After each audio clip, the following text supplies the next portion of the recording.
And that takes away our ability to own a house. It takes away our ability to start a family. It takes away our ability to provide for our kids. It takes away our ability to provide for our elderly parents. Bitcoin lets us plan for those future years. Individuals want to try to get cheeky. They want to try to outsmart the market. They want to try timing the market. But at the end of the day, this is true. You just win by having time in the market. You cannot win in this game by thinking month to month. That's not just for Bitcoin. That's for any kind of investing that you're trying to do. And there's no issuer who's going to decide how much the Bitcoin is worth. It's the market. It's all of us who decide what Bitcoin is worth. You're extremely early. You'll see what it's like to be late when you can no longer purchase it with fiat dollars, with government money. That's when you will be too late, when you can only work for Bitcoin. Long-term visions of the future, long-term capital preservation, long-term providing for your family, providing for people who aren't even born yet. The solution is right in front of them and they don't even realize it. And that solution is a harder currency. It's Bitcoin.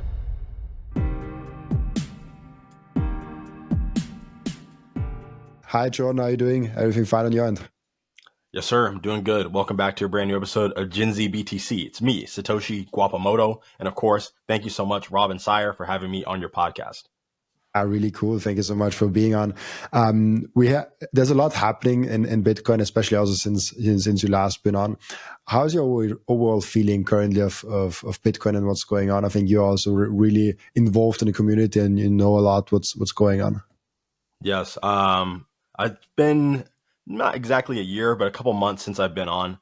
And the landscape is completely different. All right. The price is completely different and everything is moving so quickly. If I come back on again in a year, we'll be looking back saying again how much things have changed. So I feel like we're slowly getting closer to that gradually and then suddenly moment. We're still in the gradually, but we're right there at the peak of the S curve or the tip of the S curve where things really take off. We've had a Bitcoin reserve get confirmed in the United States. We have all these banks who are now allowed to custody Bitcoin. We have more and more individuals, companies, pension funds getting into Bitcoin. And some people see this as a negative. Some people see it as a positive. But at the end of the day, the truth is Bitcoin literally is for anyone. And whether you have no money or whether you have all the money in the world, you're going to want to try to keep what you do have. And that means that Bitcoin adoption is going to be taken on by all sorts of entities, all kinds of individuals, all sorts of governments, all sorts of institutions. And that's kind of just the way it is. We just have to make sure that we're focused on the core principles of Bitcoin and what it stands for, what it means, what it does, not the price, and that's where a lot of people are kind of scared right now on Twitter, on X. They're all complaining, they're crying, bull market's over, blah, blah, blah. I don't think so. I think we're just getting started. Interesting. I love that. And I mean, there's a lot.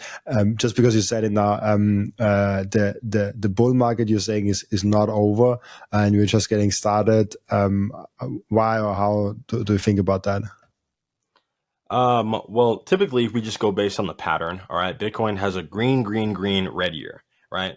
Obviously, past performance is not an indicator of future performance, but it makes sense based on the halving, all right, based on the amount of accumulation that we're seeing right now. A lot of long-term holders are accumulating large amounts of Bitcoin, right? There's a lot of Bitcoin that's getting taken off the market permanently. Like when we look at governments, literally in the reserve bill, it says that the United States should not or will not sell that Bitcoin for 20 years. That's a lot of Bitcoin being taken off the market permanently. The United States is also not a price dependent buyer. All right. They don't really care what the price is. They're going to be buying the Bitcoin, Michael Seyr buying huge amounts of Bitcoin. He's not selling it. So this is permanently being taken off the market. So I think that we're just now seeing the really, really big players come into the space.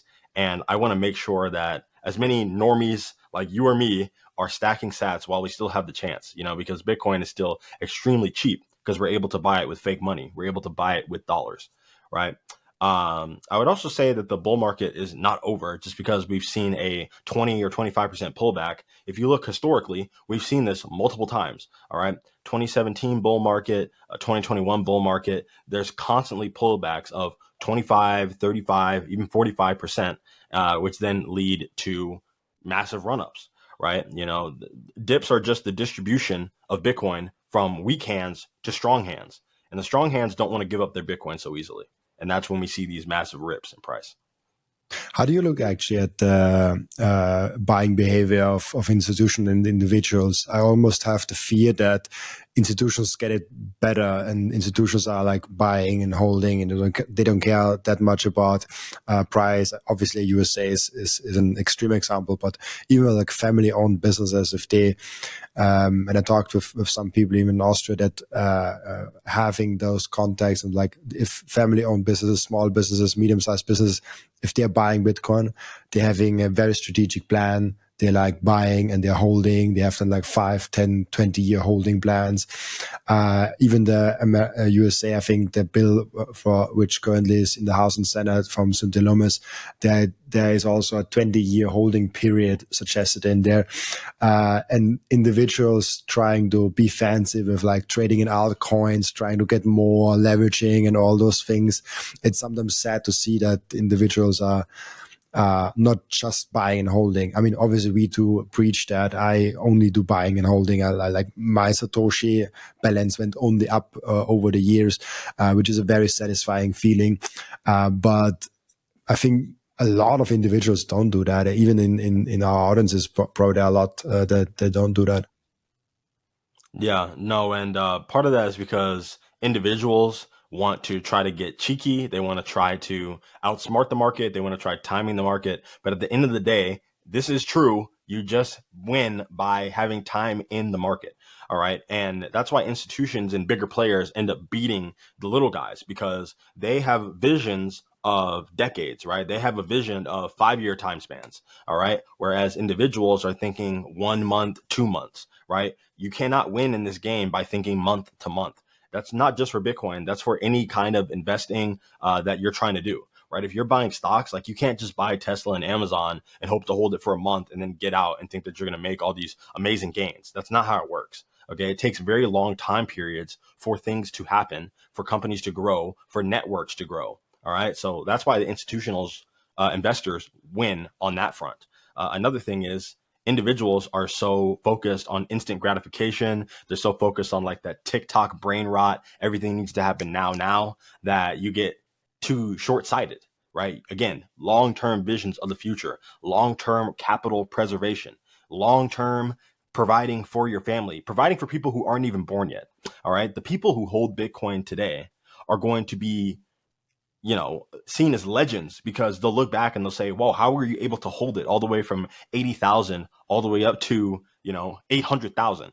And if you have the vision, you realize, well, they're not making any more Bitcoin. So the supply is inelastic. They keep making more dollars, which means just by principle, the amount of dollar per Bitcoin value has to go up. The amount of units of dollars needed to equate to the 21 million Bitcoin, that number has to go up. So you have to forego your present day consumption and save it for the future. Companies are focused on being around in the next 100 years, right? They're focused on dominating in the next 100 years.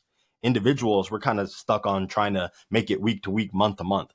If you can, fight that mindset and make sure you plan for the future, 5 years out, decades out, and then you'll look back and you'll thank your past self because of the decisions that you make today. That's so true. It's like you make a decision now, and your future self will absolutely thank you. That I love that framing. Maybe let's go a little bit a step back and look at the fiat system. For me, it's always super interesting, and you talked about it before we started recording with the big print, and it's also, I think Larry Lepar is kind of famous for saying also that big print story. For me, it's kind of fascinating that the big print is still going on, like that fiat system for some reason is still here. How do you look at the fiat system and the decline of the fiat system, and how fast this will go? Yeah, the reason why the big print's still happening, the reason why the fiat experiment is still happening, is because people don't know what the problem is. They don't really know what's going on. They just see the price of their stuff going up. The dollar doesn't stretch as far. In the EU, the euro is already failing. It hasn't even been around that long. It's already failing. It's lost so much of its purchasing power. And we're seeing governments start to get more and more desperate, right? Because they also understand, this is not good. We've used all the tricks in the book. We're using yield curve control. We're trying to keep the interest rates artificially inflated. We're trying to use quantitative easing and all this other crazy stuff that they don't talk about in school. They don't talk about on the news, all these different terms, all these buzzwords, all this jargon. So that way normal people don't know what's going on. But to put it in layman's terms, at the end of the day, your money is getting diluted. All right. Your money is becoming worth less, and governments are starting to get a little bit nervous, because they know that the only way out of this type of crisis, when you have deficits this big, when you have this much debt on the books that you can't pay back, when you're overspending this much, there's only one thing you can do, and that's to try to print your way out. And that's why Larry Lepard talks about the big print. Again, I'm still reading the book, but it's just the layman's version of explaining what's going on in our monetary system. And once people understand the problem that someone controls your money, you don't have any choice in it. They can print up $2 trillion of it, making your share in the monetary network smaller because they inflated the supply of dollars, right? You didn't have a vote on that. You didn't have any say in that. They did that unilaterally without your consent, and they made you poorer without you having any say in that. These guys aren't even elected officials. All right. And this happens not just in the United States, it happens everywhere. Once people start to understand that problem, they realize that the solution is right in front of them and they don't even realize it. And that solution is a harder currency. It's Bitcoin, right? Bitcoin's not just something that goes up in numbers. The number value doesn't just go up. It's a network that people can use to transact to each other without any intermediary. And there's no issuer who's going to decide how much the Bitcoin is worth. It's the market. It's all of us who decide what Bitcoin is worth. All right. So there's no one who's making decisions for you. Bitcoin is a way to take control of your own life and your own financial future. Absolutely, 100%. I couldn't agree more. But one thing I'm really wanna get into is the network effect of fiat money. I think that's one, at least that's one of my explanations why fiat is still around. When you think about the network effects, even of like Facebook and social media networks that are huge, and people say like, oh, it's bad to be on Facebook, oh, like WhatsApp is bad, we should be on, I don't know, Telegram, Signal, or like Sessions or any other things. But those things are still so huge, even though some people don't want to be on, they're still on there because they have a network effect. How do you think about network effects on monies like fiat, as they are like long-lasting career, even though they are so broken in nature? And how do you think that will slowly come to the Bitcoin with the network effect, as the Bitcoin network effect is still very small in terms of like how many people actually have it and use it and store their money in? Yeah, I think that in terms of the amount of people who hold Bitcoin, maybe like 3-4% of the world. In terms of the amount of people who actually use Bitcoin to transact, maybe 1% of the world. And then the people who truly understand Bitcoin at a deeper level, I would say the level that me and you and some of our audience understand it at, is even less than that 1%. So the people who say that you're too late to Bitcoin because it's $100,000 or whatever it might be, you're extremely early. You'll see what it's like to be late when you can no longer purchase it with fiat dollars, with government money. That's when you will be too late, when you can only work for Bitcoin. But in terms of the network effect, right, the difference between a social media type network effect and a Bitcoin network effect is that money converges to one, and there's an opportunity cost of holding the wrong money, right? So what we're slowly seeing, if we look at the altcoins, and anyone can look this up. You can look up an altcoin chart. You can look up Bitcoin dominance. You can look up any altcoin priced in Bitcoin. What you're seeing over the last 5 years, 10 years, 15 years is that the dominance of Bitcoin is continuing to grow, and that these altcoins priced in Bitcoin, their prices are slowly declining over time. And the reason why is because more and more people are converging to the one coin that is a commodity, that is not run by a company, that doesn't have a CEO, that they can use without anyone else's permission. All right. When it comes to something like being on X and Snapchat and Facebook and on Threads or whatever it is, all these different social medias, there's not really an incurred cost there. You're not really losing a bunch of money by being on all four of them at one time. However, when it comes to money, if your money is 25% in Bitcoin, 25% Ethereum, 25% in Solana, 25% in some random meme coin, you're actually losing a lot of money. There's a big cost there. And if you're a rational actor, you're not going to want to lose money. You're going to want to move the other 75% into the one store of value asset out of those four. And that is Bitcoin, right? So there is a network effect that actually has consequences. There's a huge consequence of not being in the proper network. And at the end of the day, if you're a rational person, you will make the decision to switch all of your valuable assets into the one thing that'll store value, not lose value. Super interesting. It's really nice how you frame it. I like that a lot.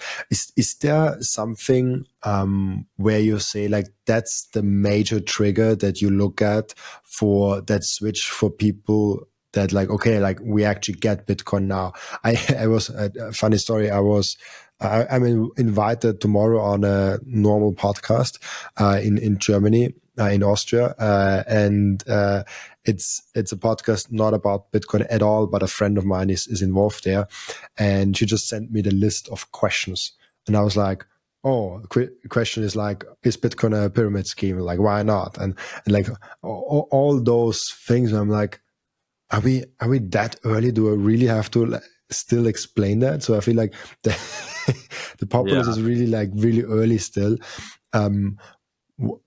Do you think, like, first of all, maybe, do you think there is that event where within like 5-10 years, like a very short amount of time, all of a sudden we hit the mass market? If so, what do you think will that be, or how do you look at the future adoption? I would say that Bitcoin is already mainstream. There's pretty much anyone on Earth, even a lot of old people. You can ask them, "Have you heard of Bitcoin?" They'll know that name.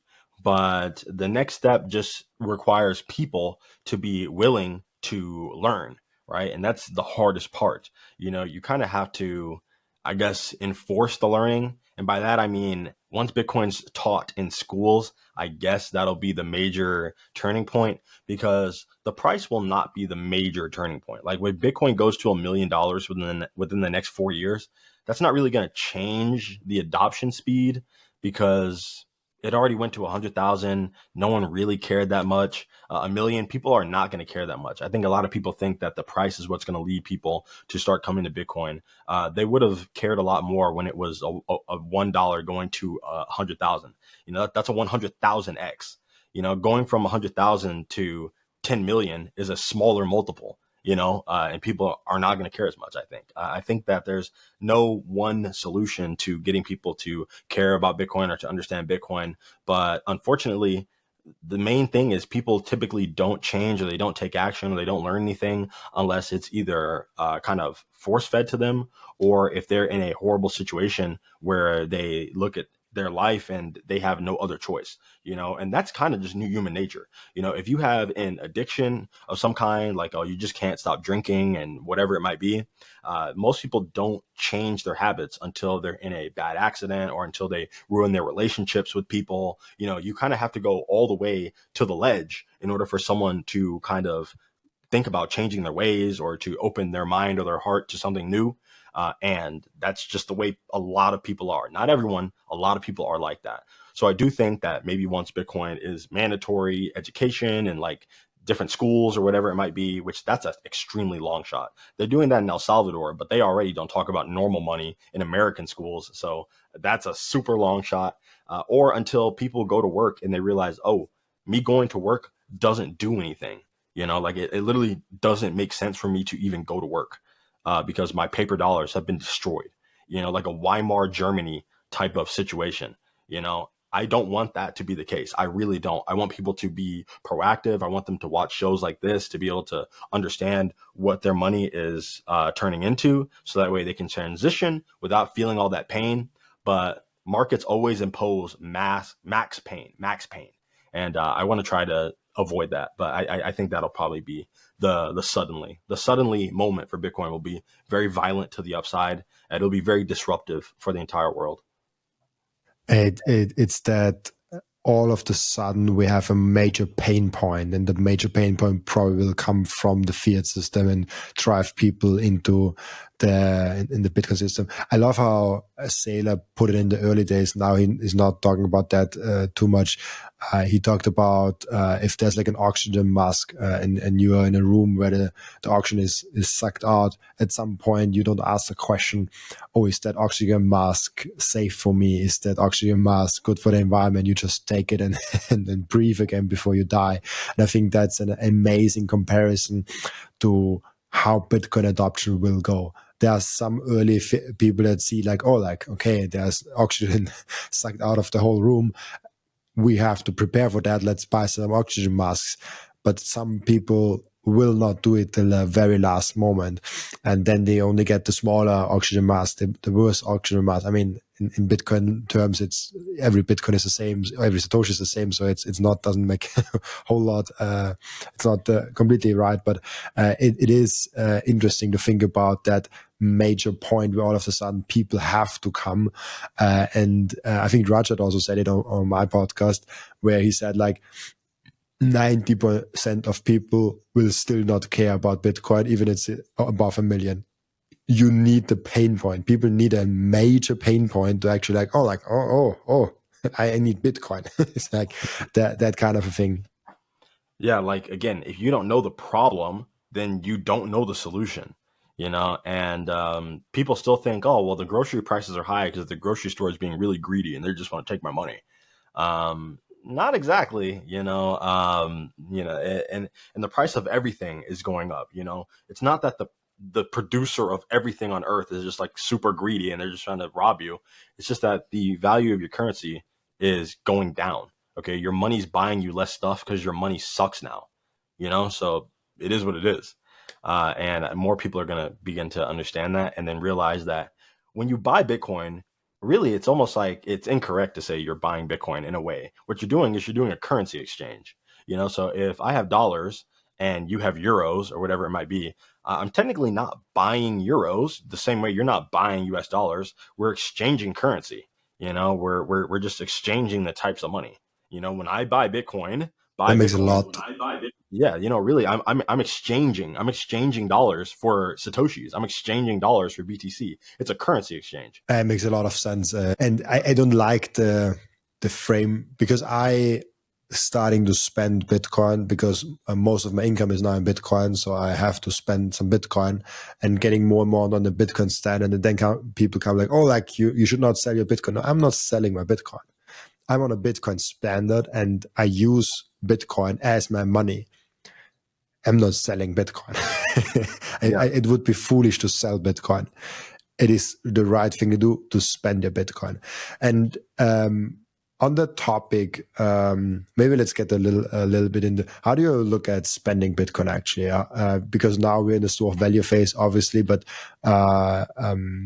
are you encouraging people to already spend the Bitcoin? Obviously, I'm a special case because my income is in Bitcoin, but most people don't have income in Bitcoin. So, how do you look at spending Bitcoin versus that? I spend my Bitcoin, you know, when it's time to pay someone at a restaurant, you know, if my friend covers a tab and then we split it later, I pay them back using Strike, you know, I pay them back using Cash App. You know, that's just what I like to do. I'll send them Bitcoin.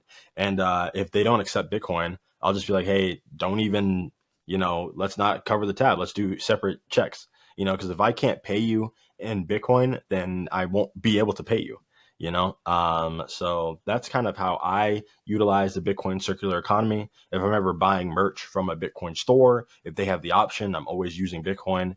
And some people might say, well, it doesn't make sense. You're giving people thousands of dollars. If I give away someone 35,000 Satoshis to cover a $35 bill, technically I've given away $35,000 of value. But one, I don't really care because I'm using the network. And two, yeah, I just gave someone $35,000 in the future. That's great. You know, they'll look back and they'll say, remember when you paid me for lunch that one time? I never sold those sats. And now look how much they're worth. That's awesome.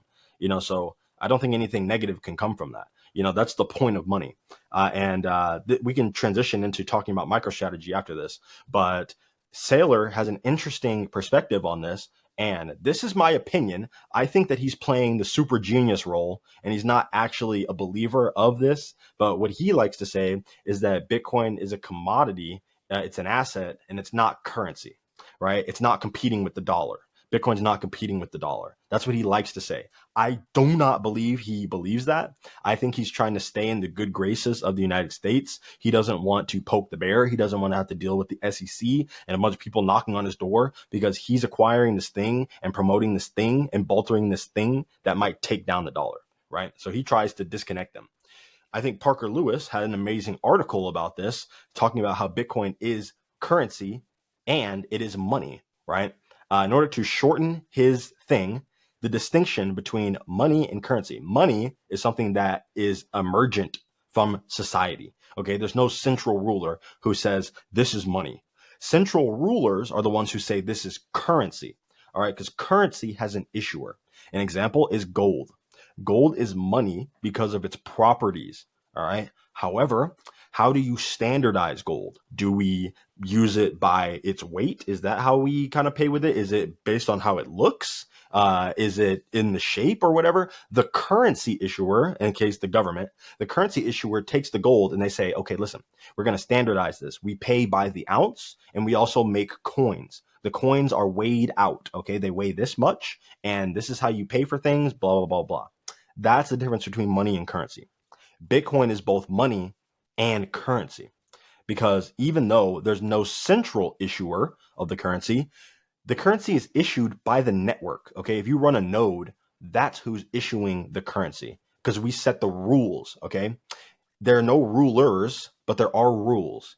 Each of us sets the rules. So in that way, Bitcoin is a challenger to the dollar. Okay. And people don't want to say that because they think, oh, well, it's too slow, it's too expensive, it's too this, it's too that. That's why we build Lightning. That's why we build all these tools on top of Bitcoin. Slowly but surely, we're working to dismantle the old system, not to embolden it or to build upon it or to make it stronger. It's a replacement to the old system.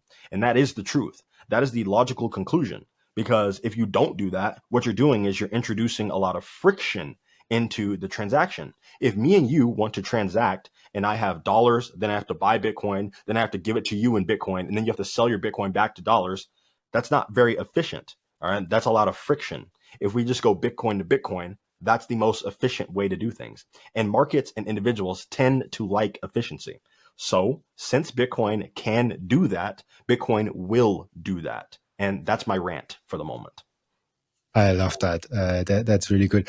You mentioned MicroStrategy, and there's a lot of interesting topics you just said, but just so that I don't forget it, MicroStrategy. How do you look? I saw you made some videos also around that, and it's quite fascinating that MicroStrategy has now, I think, 500,000 Bitcoin they acquired now.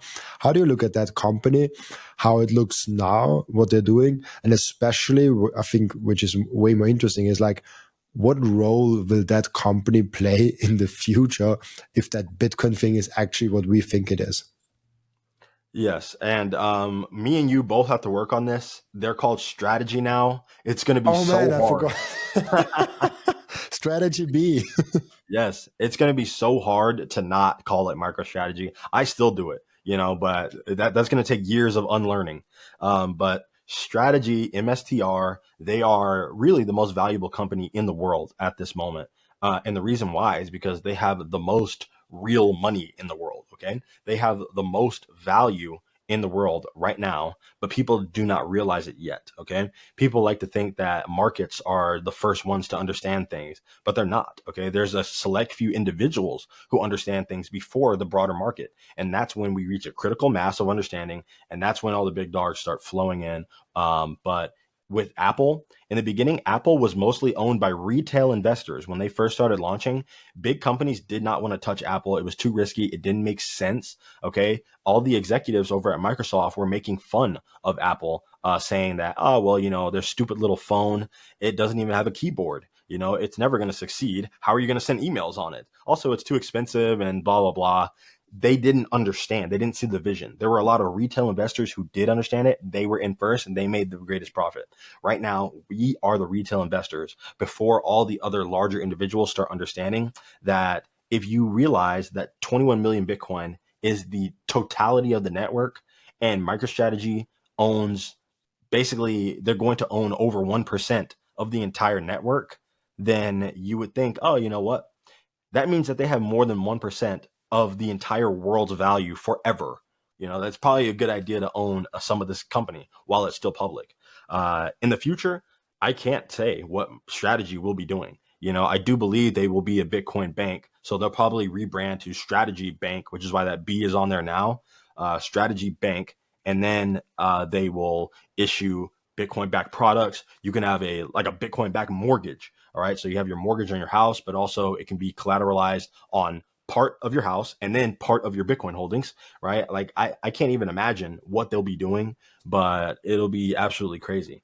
They have more Bitcoin than the entire United States. So I'm just saying, I don't know what that means for the future, but all I do know is that I will be holding strategy shares for a really long time. Let's take a break for a moment and appreciate the beauty that Coin Vigilante has made with the Bitcoin watches. Those watches are the most amazing, the most elegant way of showing that you are a true Bitcoiner. And Coin Vigilante just dropped a completely new and amazing Genesis edition of their watch collections. You have the date of the first ever mined Bitcoin block in there, and of course also the block height and which epoch we are currently in. I love the level of detail they put in this masterpiece. Make sure to check out those amazing Coin Vigilante timepieces down in the descriptions. I love those watches so much. And now if you have Bitcoin, I really do hope that you don't have it on exchange. But if you do have it on exchange, I have two ways for you to deal with that. The first way is you put it on a hardware wallet. That's the entry for you to get into the self-custody game. I recommend BitBox, Bitcoin only edition for that. It's a super simple and secure way. And if you check out the link in the description, you even get 5% off if you use the code Robin. And the second way is the Bitcoin Way. The Bitcoin Way is your all-in partner in terms of how to get the most out of your sovereignty. They will personalize for you a self-custody setup that is perfect for your individual situation. They will show you how you can secure your own devices. Securing your Bitcoin is not enough. You also have to keep all your devices secure. One topic that is overlooked often is the inheritance plan. What happens with your Bitcoin once you are no longer here? Do you have a plan for that in place already? And last but not least, if you're in jurisdictions where you don't feel safe, it's better to get a plan B. For all that, head over to thebitcoinway.com/Robin to get a 30-minute free call. And just a quick side note, I will be for the first time ever speaking at the Bitcoin Prague event in June. It will be absolutely legendary and I'm really looking forward to seeing all of you there. You can get your ticket in the link down in the description of Bitcoin Prague, and very important, use code Robin to get 10% off your ticket. I'm really looking forward seeing you there. I love that framing of strategy is the most valuable company because it has the most real money in the world currently on the balance sheet. I think that's an amazing framing of that because it is true. Like no one else. Like there's Tesla with 10,000 Bitcoin, which is laughably small, but they are the only S&P 500 company that at least gets it that they have to hold Bitcoin. And there are some other Bitcoin companies and stuff like that, but they're far beyond. It's crazy. America really has to step up. It would be hilarious if strategy has more Bitcoin long term than America has. That would be just absolute. That would be almost dangerous for strategy. Yeah, I think it's already dangerous, and I think that's why Seyr tries to tread lightly. He tries to be politically neutral because Trump won't be around forever. We might switch from red to blue, and if we go Democrat side, you want to make sure that you're not being too aggressively against or for one side. He's a pretty neutral guy, it seems like, and it's because he understands at any point, your assets can be seized by people who are stronger than you, right? Who have more force than you. And because of that, Bitcoin gives us the ability to kind of fight back in a way. Their Bitcoin is custodied by Coinbase and other companies, right? And companies can be pressured very, very easily, just monetary pressure. But with individuals, it's really hard to try to send in the army to arrest a million people who are all holding Bitcoin on hardware wallets. So again, at the end of the day, Bitcoin is for individuals, it's for companies, and it's for countries, right? And the more individuals that there are involved in the network, the better, because that means that the freedom virus that is Bitcoin is spreading, right? If you just let all the countries and all the companies buy it up, that's not good. They already have all the money. They have all the force. Okay. Individuals have all the numbers. All right. We have the numbers. So, and also at the end of the day, what are countries made out of? What are companies made out of? They're made out of individuals. All right. So the more individuals we can get on board, the more safe and the more secure, the more decentralized Bitcoin becomes. Bitcoin's decentralization is what gives it its massive defense mechanism. Do you think Bitcoin will shrink governments and maybe even institutions long term? I do believe it could shrink governments long term. Companies and institutions, I'm not too sure. I think that AI and automation will do the job when it comes to like tightening companies. But in terms of governments, yeah, I do think so. I think there's a lot of governmental waste. There's been a lot of focus on that. But that's always been true. That's been obvious for a really long time. Governments just waste money because they don't have to work for money. Okay. All of the state's money is stolen. All right. It's taken from individuals, it's taken from people. Otherwise, they wouldn't have any money in the first place. That's the first thing. So it's either directly taken from them in the form of taxes or torts or whatever it might be. And then it's also indirectly stolen from them in the form of inflation. Since they have a monopoly on money creation, they can print the money whenever they see fit. This makes everyone poorer by extension. And they don't consult the people. They don't ask their citizens. All right. And that's the problem with the printing press and the money printer, right? Because back in the day, let's take it back to like World War I or even previous to that. You kind of had to discuss with your people. Hey, we're going to go to war. We're going to do a lot of these different things. We're going to cut back on spending here, here, and here. And we're going to do more spending here, here, and here. Are you guys with it? Let's go ahead and do it. And a lot of people would either be for it or they would be against it. And then the country wouldn't be able to go and fight that war. If everyone's against it, then you cannot just go and do that. But in today's society, since you have a money printer, what you can do is you can kind of make the decision unilaterally by yourself without consulting anyone. Hey, we're going to go to this war over here. And if anyone asks how we're going to fund it, don't even worry about it. All right. We're not even going to ask you guys for more taxes. Don't even worry about it. We're just going to print the money up. That's the invisible tax. And that's how we're able to fight these forever wars. That's how we're able to feed the military industrial complex, the prison industrial complex, and the welfare state all at once, right? Because all the money is just being created out of thin air to fund all these different liabilities that we have, all these different entitlements that we have, all these different wars that we have. And that keeps on going. On a Bitcoin standard, you can't just say, hey, we're going to print up the Bitcoin and go fight this war. No, there's an unforgeable cost. There's an unfakeable cost that you have to pay up front. And that's what will stop, I think, a lot of violence on a global scale, because you won't be able to fight forever wars because now they're going to be economically not feasible. All right. It won't even make sense to do so. On top of that, if you do fight the Great War, you won't be able to steal their gold or anything like that. And if you do rebuild the cities and take all their real estate or take all their land, it won't be as valuable as if you would have just used that energy to mine Bitcoin.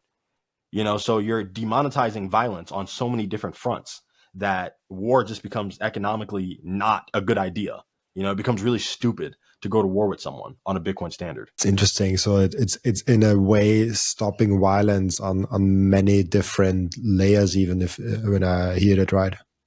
Yeah, and there's still going to be violence. I'm not saying that we're going to have just like heaven on earth and everyone's going to have peace and sing kumbaya. But I am saying that it's not going to make as much sense economically. Like you're not going to get super, super rich by deciding to go fight a 20-year war over in some other country for some reason. It just won't make sense. It'll make you really second guess. Like, hey, we can't just make the money out of thin air. There's going to be a massive cost incurred on our country and on our citizens that we won't be able to fake or blame on anyone else. So we might want to second guess this. We might want to use diplomacy on this one, guys. Let's see what agreement we can come to. This might not be a fight that's worth fighting. All right, especially when you come out of it. It's I believe it's called a Pyrrhic victory. Like you go in there, you fight, but you don't really come back with anything. You don't come back with any gains. You come back with only losses. So even if you win, it just makes not that much sense. It's not something that would be pursued as much as it is today. Yeah, it's like who's the winner in a fist fight? Both are losers. Both damaged themselves in the process, and in that way, it's also with wars. In the fiat world, they benefit from it, but in a Bitcoin world, they don't. What do you think, outside of what we just already discussed, what do you think is the implications of Bitcoin on society? Yeah, and I'm glad you asked that. It's the implications are absolutely massive. That's an entire show by itself. But to kind of keep it brief, I think in terms of violence to individuals, right? Bitcoin makes it, again, just not that feasible to start robbing people. All right, it doesn't really make that much sense, because if you run up on someone and you say, "Hey, give me your wallet," yeah, you can easily just take their wallet, take all the money out of it, take their credit cards out of it, and then leave. That happens. You could break into someone's house. They're like, "Hey, I know that this guy has a safe in his house. He has a lot of gold in his house under his mattress. Let's go in there, run up, armed robbery, house invasion." That happens on a Bitcoin standard where everyone is using like a form of multi-sig. It just doesn't make sense to try robbing people because you cannot rob them. So again, for the people who don't know, a multi-sig would be something like, I have one of the keys to my Bitcoin, Robin has one of the keys to my Bitcoin, and then Coinbase has one of the keys to my Bitcoin, Swan has one of the keys to my Bitcoin, some company has the keys to my Bitcoin. And I need two of those three keys in order to make a transaction, right? And the other two actors, like Robin and River Financial, are not in cahoots with each other. They don't even know that they're holding the key for me, right? So if I ever want to try to transact, then I will use my key and then I'll reach out to Robin or to River in order to facilitate the movement of my Bitcoin. My one key is not enough. So if someone tries to rob me, it literally doesn't make sense, because it's like, dude, even if I wanted to give you the money, I don't have the other key to move my Bitcoin. I don't even have the access to it. We would have to go through so many hoops to try to make this work, to facilitate this trade. It does not make sense for you to try to use violence to take my money because it's locked in cyberspace where you cannot touch it. That's true for individuals. That's true for companies. That's true for countries. All right. There is no one in the United States, or the United States can't be like, oh, we're going to go freeze Russia's Bitcoin because they're being mean to us. No, you can't do that. And Russia cannot do it to the United States. Russia cannot do that to Ukraine. Russia can't do that to anyone. All right. Your Bitcoin is your Bitcoin, and that's it. And if you're doing multi-sig, you literally cannot get your Bitcoin stolen from you by force. Even the fact that, let's just say like 20% of people use multi-sig, and then everyone else just has their keys on a normal hardware device or like on their phone or something. The process of going through trying to take someone's Bitcoin is just so convoluted and difficult and strange that, again, you're just disincentivized to be violent to people. On top of that, you could be like, here's my Bitcoin. I give you like 100,000 Satoshis. That's my dummy wallet. That's my baby wallet. That's my just in case wallet where if I get robbed, here you go, and you get gypped into just taking 0.01% of my actual holdings. It's just not feasible. Like, violence just becomes stupid. It becomes really, really stupid because you can't even economically benefit from violence at that point. So you get 100,000 sats. Eventually, they trace them anyway once you try spending them, and then you just go to jail. So it's like, it doesn't make sense for individuals. And that's just on the violence part of things. Really quickly, I want to touch on how it affects relationships. Right. And this is something that I'm still thinking about. I'm still writing about, and I'm going to make videos about this. But when you think about it, when it comes to like men and women and their relationships, we want to have something that is stable, right? We want to have something that's going to be around for the future, right? And Bitcoin allows us to kind of plan out our relationships a lot better because it gives us a lot more certainty going into the future. All right, a lot of young people today, they're not too sure about having kids and all that because everything's just so expensive. How are we going to be able to afford a kid? What are we even going to do about the kid? You know, all that good stuff. But when you have Bitcoin, you can kind of be more confident going into the future. You're like energized about the future. You want to stack harder for your kids, you know, for your grandkids. And that's like, it makes you energized to be like, hey, you know what? Let's go ahead and start this family. Like, let's go ahead and like get together, plan for the future, and like, you know, let's start homesteading and all this other stuff. Like, it just changes the way that you view the world, you know, and it's such a much more positive view of the future that you get really excited about the present because every single day you get a step closer into the future. You know what I mean? And I think Bitcoin just kind of gives individuals hope in a world that's very hopeless, right? Especially for young people. We feel the greatest effects from inflation because when the Fed says that the inflation rate is 2%, that just means it's 2% for this year or for this month. You add that up throughout history, we're actually facing hundreds of percentage points of inflation that have stacked up over time, which is the reason why our cheeseburgers cost $10. And back in the day, you could buy it for a nickel. You know, so we feel the compounding effects of inflation, and that takes away our ability to own a house. It takes away our ability to start a family. It takes away our ability to provide for our kids. It takes away our ability to provide for our elderly parents. Okay. The people who have Social Security, they're having a hard time making it, you know, so every single generation is dealing with this problem all at once. But we have so many years left in our lives as Gen Zers, as Gen Alpha, that we have to deal with as we go forward. Bitcoin lets us plan for those future years. That's amazing. I love the way of like how different generations and how different people look actually at Bitcoin. And it would be fun.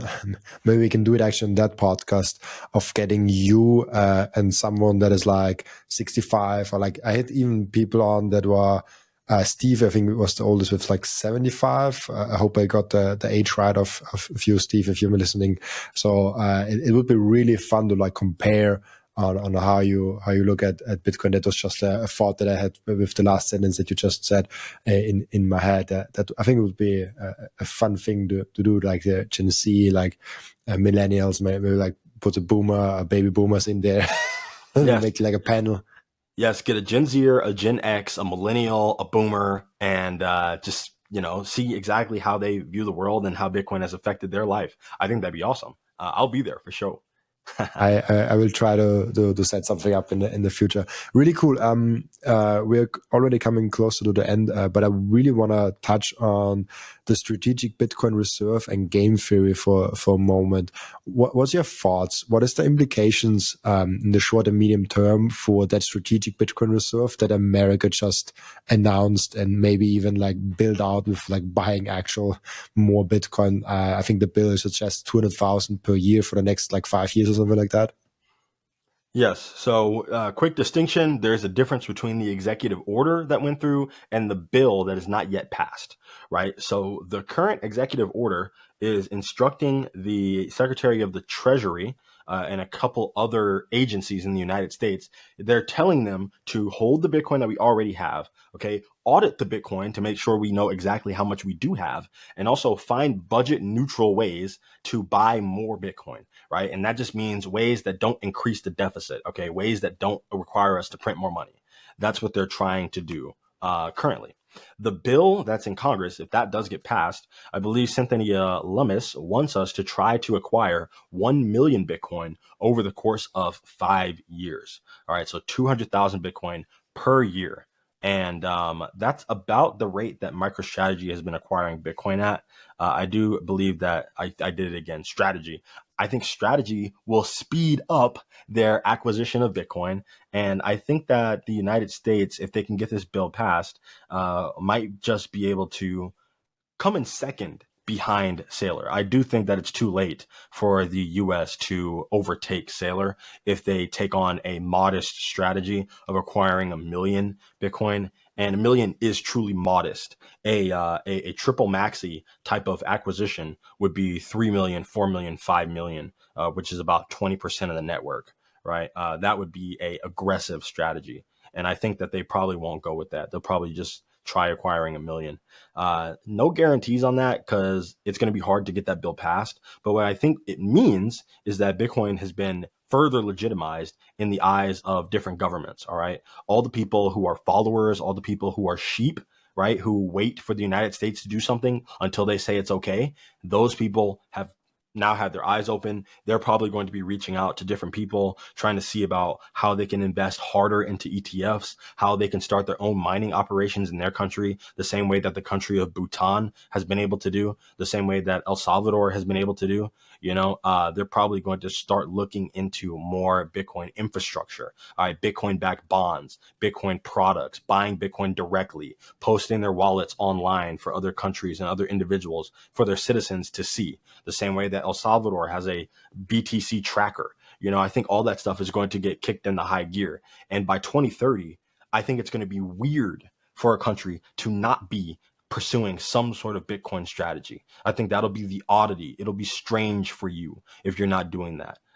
And some people might say that's impossible. That's only like 5 years away. A lot has happened in 5 years. Go back to 2020. Okay. You think we'd be talking about a strategic reserve for the United States? Absolutely not. You would think we'd be talking about Michael Saylor holding 500,000 Bitcoin? Absolutely not. So things can change very quickly. 5 years is not a lot of time, but a lot can happen. And I think 5 years from now, almost every country, every major country will have some sort of Bitcoin strategic reserve. They'll be mining, they'll be buying, they'll be holding. Very true. And even inside of there's this website. I don't know. Do you know that? I will show you. I think it's a really cool one. If you don't know about that website, let me just pull it quickly up for you. Is it bitcoinlaws.io? Oh, you know it, of course. Like you are informed. Yes, let's go. This one, I mean, yeah, that one is great. Oh, it really updates. I looked today in there. I looked yesterday in there, and right now, and it's 3 times different statistics. So like they actually are really on it with updating it. That's an amazing, not only America, not only nation states, but also within America, the race to state reserves is on, and that's just amazing to see those races, and hopefully we have more and more that actually come to the finish line there. That's amazing. Yeah, but if you know, I was like, you should know about it if you don't know about it. Yes, it's a super cool website. The guy who designed it, he's working hard every day. His team's working hard. They keep it updated pretty fast. So shout out to this guy. Shout out to bitcoinlaws.io. Super cool website. And again, it's not just about the United States, because this mostly just tracks the US and the states. But there are smaller countries like, again, most people don't know what Bhutan is. They don't know where that is. But that small country has more Bitcoin than El Salvador. They have like 3 times more, so that's insane. They didn't buy any. They've been mining it. How many other countries have been mining in secret? We don't really know. The UAE, the Saudi Arabia, you know what I mean? There's so many different Middle Eastern countries who could have been grinding and building out Bitcoin infrastructure and mining Bitcoins this whole time. They could have 5,000, 6,000. We don't even know, because you don't necessarily have to disclose something like that. You don't have to disclose how much gold you hold or anything like that. So it's the same with Bitcoin. And once the supply shock does come, people are going to feel it. It's going to happen almost instantly, because these countries aren't getting Bitcoin to then sell it in 2 years, especially not at this stage of the game. Only individuals are doing that for the most part. These countries want to hold it for decades. With Bhutan, it's interesting because they disclosed 2024 that they hold Bitcoin and how much they did. Before, they did not disclose it, but they started in 2019. So they have been accumulating and holding Bitcoin for 5 years before they disclosed it. How many countries are out there that already do that for like 2, 3, 4, maybe even like 5 years, and just never told anyone? Yes. And like, again, they were able to get like 17,000 Bitcoins in about 5 years. What happens with all the countries who just started mining in secret now, right? They just started building the infrastructure. They're just now starting to mine. And then 5 years from now, 2030, we're going to look back and they'll be like, oh yeah, this other small country, they also have like 17,000 Bitcoin. Oh yeah, Poland has like 20,000 Bitcoin, by the way. They've been slowly accumulating it by mining and then by buying it as well. Like, that is definitely going to happen. We're going to start seeing that happen more and more. And the reason why is because countries don't want to get economically locked out of the financial future, okay, of the digital economy. Okay. They don't want to have zero of the internet money, right? They want to have some of the internet money. And since you can't make any more and since no one can control it, it's probably a good idea to get some just in case it catches on. As a true Satoshi, I love that. By The the way, real ones know. I just saw that Bhutan has around 700,000 people living there. That's half of Vienna, and Vienna is already very small in terms of like a global scale. That's amazing. Yeah, like their Satoshis per person, like the amount of Bitcoin per person for Bhutan is crazy. It's actually amazing. So that's another metric you have to think about. How many Satoshis could each person have if you divided the country's holdings up? And Bhutan is in the lead by a long shot. So countries should be thinking about BTC per person. That's what they should be thinking about in the long term. I love that. Really cool. Let's before we have one more question that I ask each and every one of my guests. I think I asked it last time already when you were on the show. What we can learn from you besides Bitcoin. Do you have something else? I'm not sure what you said last time actually. I think I talked about like fitness and about like Yeah, just like again, trying exactly. to, yeah, just trying to like do what you want to do, just like trying, you know.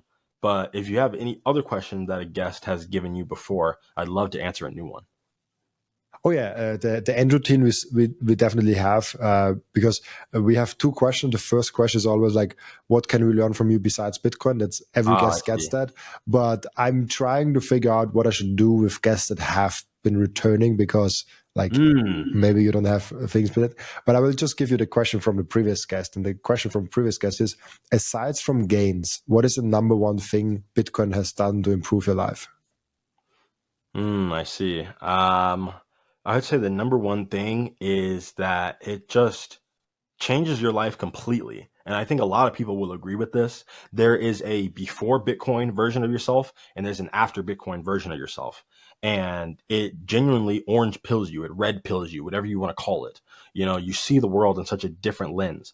All right. You truly make the distinction between being an NPC and being actually woke, and not in like the liberal, like dye your hair kind of way. I mean, woke is in like in tune with, more so who you are, and also in tune to how the world actually works and the things that actually go on in our world, having an interest in understanding how the banking system robs people every single day, having an interest in how governments do all this shady and slimy stuff every single day, looking more into different things that have been labeled conspiracy theories, but they're actually just things that are true that have been said too early, right? It's just a completely reframing of the way that you think and the way that you see the world, and it turns you into someone who actually wants to try to think for themselves. Because when it came to me understanding Bitcoin, I spent months trying to understand how it could go to zero and how it was fake. And when I was unable to come to any solid conclusions about how Bitcoin could not work, I figured that it only makes sense as a rational person to try to empower the network, to become part of the network. And that's what Bitcoin has done. And because Bitcoin is unlike anything else we've ever seen, it's very easy for anyone on the outside looking in, if they still get all their media from the mainstream, whatever's on the TV 24/7, whatever that might be. And if they say, oh, Bitcoin's just beanie babies, it's just tulips, it's just a scam, they just run with that. They don't ask any questions. Being a Bitcoiner at your heart is just asking questions, right? And then when you're able to ask those questions, get a couple of answers, you're consistently getting a lot of the same stuff, you're going to your different sources, you're doing everything you can to try to find the true truth, then you're able to, I would say, call yourself a true Bitcoiner. Right. There's going to be a lot of voices pushing back on you. You might feel a little isolated. You might feel like you are getting treated a lot differently than most people. They might make fun of you, whatever it might be. But they did the same thing for people who didn't understand the internet back in the day. They called it a scam. They said it was for criminals. They said it was lame. It was for nerds, whatever it might be. Now, if they didn't have the internet, they wouldn't be able to survive. Okay. Most people, you take their little phone away, take their internet away, they can't make it. It'll be like that for Bitcoin in about 20 years. I really do. I really do believe. I 100% agree with you. Thank you so much, John. Before I let you go, where can people find you, reach out to you, ask you questions? You have a YouTube channel and other channels also? Yes. You can find me on Noster at GenZBTC. You can find me on X, the same label, the same handle, and even on YouTube, GenZBTC.